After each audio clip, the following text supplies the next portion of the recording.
Human rights is, geez, that's a good question. Human rights. Well, that's tough. Wow. I don't even know how to give that a definition. I would probably have to do a little bit of homework or something. Any right that I think just as a normal, human, The rights that humans have. Oh, that's a very large debate. Tú le puedes preguntar a 20 personas y te van a dar 20 diferentes opiniones. Non saprei, è una domanda complicatissima. We just take them for granted that they're there, but we don't even consider what they are.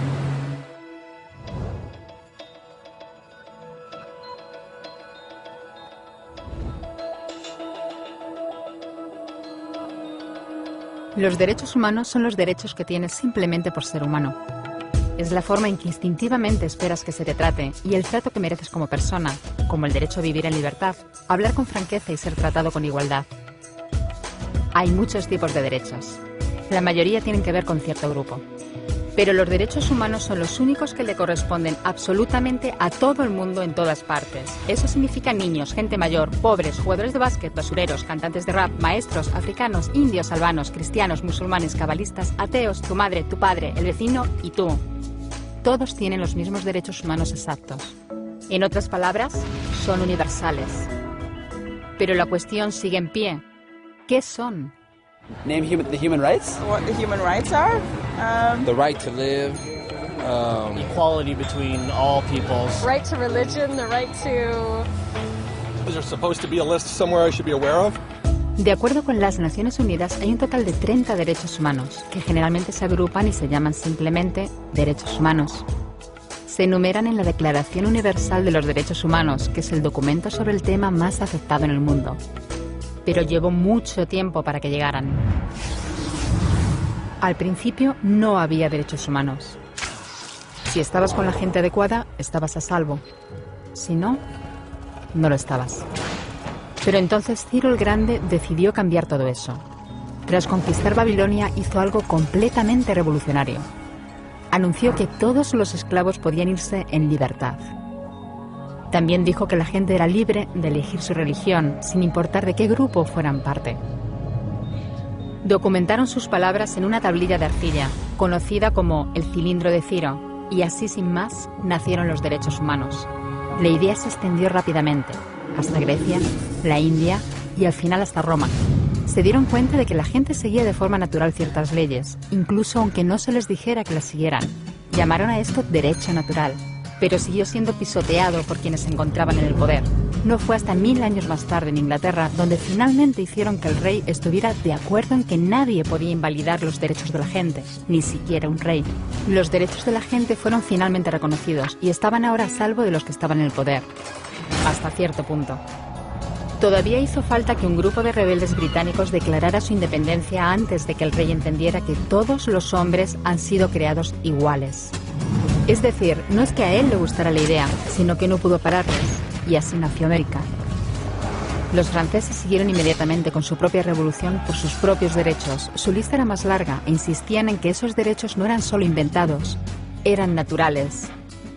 El concepto romano de derecho natural se había convertido en derechos naturales. Por desgracia, no todo el mundo estaba tan entusiasmado. En Francia, un general llamado Napoleón decidió derrocar la nueva democracia francesa y se coronó a sí mismo emperador del mundo. Y casi tuvo éxito. Pero los países de Europa unieron fuerzas y lo derrotaron. Y los derechos humanos eran una vez más un tema candente. Se redactaron acuerdos internacionales garantizando ampliamente muchos derechos por toda Europa. Pero solo a través de Europa. El resto del mundo de alguna forma todavía no cualificaba. En vez de eso fueron invadidos, conquistados y consumidos por los enormes imperios europeos. Pero entonces un joven abogado de la India decidió que ya había sido bastante. Se llamaba Mahatma Gandhi y frente a la violencia insistió en que toda la gente en la tierra tenía derechos, no solo en Europa. Al final hasta los europeos empezaron a estar de acuerdo. Pero no iba a ser tan fácil. Habían estallado 2 guerras mundiales. Hitler exterminó a la mitad de la población judía de la Tierra en los horrorosos campos de muerte nazi. En total, 90 millones de personas habían muerto. Nunca los derechos humanos habían estado tan horriblemente cerca de la extinción. y nunca había estado el mundo tan desesperado por un cambio. De forma que los países de la Tierra hicieron causa común y formaron las Naciones Unidas. Su propósito básico era reafirmar la fe en los derechos humanos fundamentales, en la dignidad y el valor de la persona humana. ¿Pero qué eran los derechos humanos? ¿Eran las proclamaciones de Ciro? ¿El derecho natural de Roma? ¿Las declaraciones de Francia? Todo el mundo parecía tener una idea ligeramente distinta de lo que deberían ser los derechos humanos. Pero bajo la supervisión de Eleanor Roosevelt, finalmente se pusieron de acuerdo en una serie de derechos para absolutamente todo el mundo. La Declaración Universal de Derechos Humanos.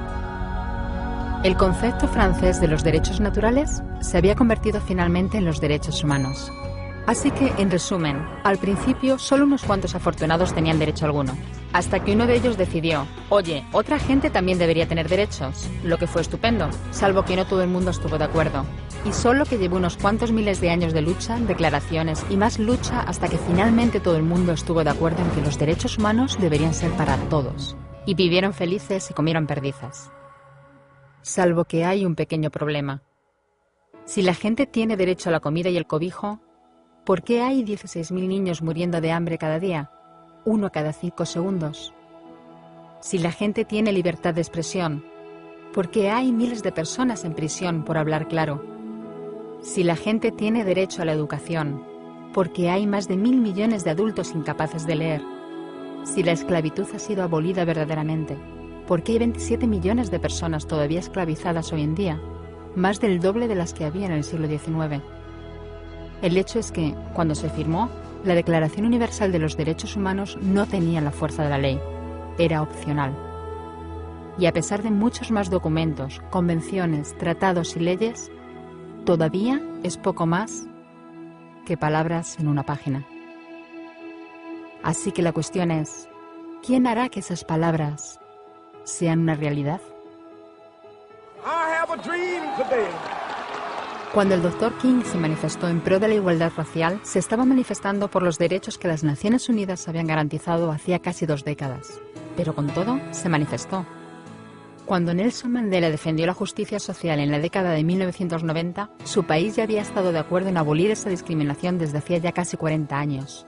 Pero con todo, él luchó. Los que luchan hoy en día contra la tortura, la pobreza y la discriminación no son gigantes o superhéroes.